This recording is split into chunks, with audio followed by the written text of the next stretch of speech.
After graduating from high school and completing university, Brock Purdy was criticized by Nick Saban. However, despite being the last pick in the draft, he is now set to play in the Super Bowl less than 2 years later. How did he get here? And what was the reason behind not being in many scouting radars? Because there was something specific that caused many NFL teams to continue to draft him. We are about to find out what that was, because they saw that there was something about him. I'm telling you, the rise of Brock Purdy. Brock Purdy was born in Arizona and attended Perry High School, where he started as a quarterback for the team. According to 247 Sports, he started as a quarterback in his sophomore year, and despite facing tough competition in the country, he led his school to the state championship game in both middle school and senior seasons. After recording over 5,500 yards in his senior year, he was selected as the Gatorade Player of the Year for Arizona. His exceptional numbers on offense and 57 touchdowns post-PR were no surprise to high school coach Preston Jones, who described Brock as a man who attacked his former QB every day in high school due to his intensity and focus. At the end of his high school career, he received offers from UCF, Iowa State, Boise State, Texas A&M, and Alabama. He was a 3-star recruit and received offers from 3-star candidates, but Alabama's offer didn't seem to be what Brock expected when he visited Tuscaloosa. Nick Saban told him, "You're below average in height, your arm strength is so-so, your accuracy rate is average." But when Saban said he knew who the Crimson Tide coach was, he didn't know who he was, because accuracy was one of his strongest attributes. The high school coach remembers Brock. "I remember when he came back from that visit, and a few weeks after the disastrous visit to Alabama, saying he wanted to go somewhere and try to kick butt, entering his first collegiate season with Iowa State after visiting. Brock was listed as the third-string quarterback on the team, but when starter Kyle Kemp got injured in the first game of the season and backup Zeb Noland played poorly in several games, he was brought into the game in the first game from the bench in October against Oklahoma State. He made an immediate impact by completing 18 of 23 passes for 318 yards, 5 touchdowns, and 84 rushing yards, leading Iowa State to a stunning victory. It was clear from that game onwards that Brock Purdy was the answer for the Cyclones quarterback. In 2019, Brock's second season, it would be his first season as the Cyclones' full-time quarterback, finishing the season with a 7-6 record. But he had good statistics, throwing for 3,900 yards, 27 touchdowns, and completing 65% of his passes.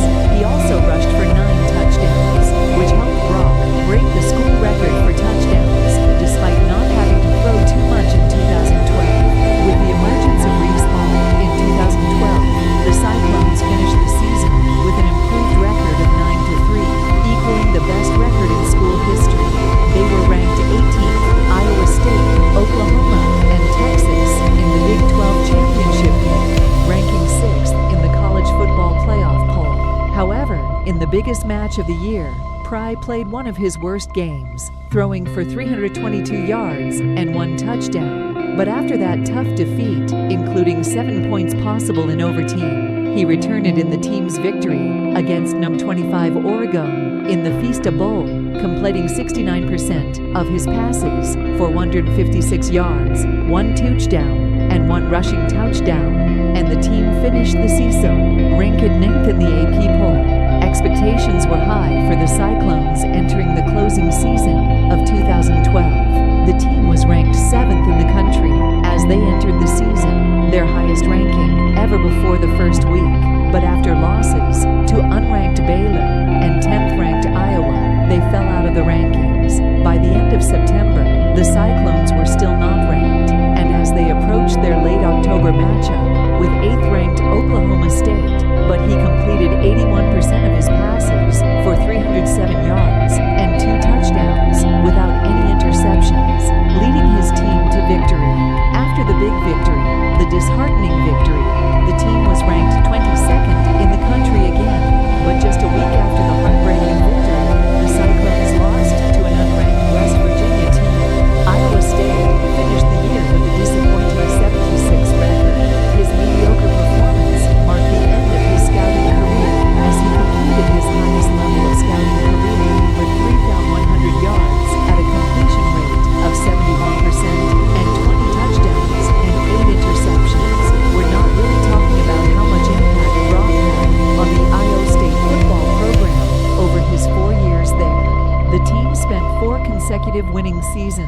for the first time from 1923 to 1927. Yes, he literally helped the team do something they hadn't done in almost a century. He also broke 32 school records and was named All-Big 3 times while he was there. Brock announced after his senior season that he had been selected as the 12th quarterback for the 2022 NFL Draft. But despite a historic college career, scouts weren't interested in the Cyclones' QB. Why didn't Brock have the prototype QB size at 6 tons tall and heavy? 212 lbs. In the NFL Combine, he did nothing to improve his draft stock, and running a 4.84 40-yard dash at the 4th slowest time for a QB didn't show great athleticism in workouts that Scout didn't quote from. A limited athlete, mature from an experience standpoint. Something that many teams overlooked in scouting was that Brock had a great pocket presence and played well under pressure. He also scored in the mid-90s on the S2 cognitive test in the mid-90s, testing how quickly players can process the process on a laptop. For example, part of the test goes like this. A series of diamonds flash on the screen for 16 milliseconds, with 1 point missing in each diamond, and the player must determine which point is missing from each diamond. Any score above 80 on the test is considered the late scouting, which once again confirmed why Brock played so well under pressure. Despite the chaos around him, he quickly handled things to focus on one thing and got into the draft picks. His selection was unforeseen, but when the 7th round was over, he signed as an undrafted free agent. But as the final pick approached, Brock received a call from the 49ers, who said they would make him a Bay Elevant and select him 262nd overall in the training camp. Rookie year, Brock was actually the 4th QB behind Trey Lance, Jimmy Garoppolo, and Nate behind the 49ers depth chart. But after an impressive summer, the 49ers decided to cut Nate Sudfeld and Perry, making the 53-man roster as the 3rd-string QB. Last year's 3rd overall pick, Trey Lance started the year as a quarterback in San Francisco, but after breaking his wrist in the 2nd game of the season,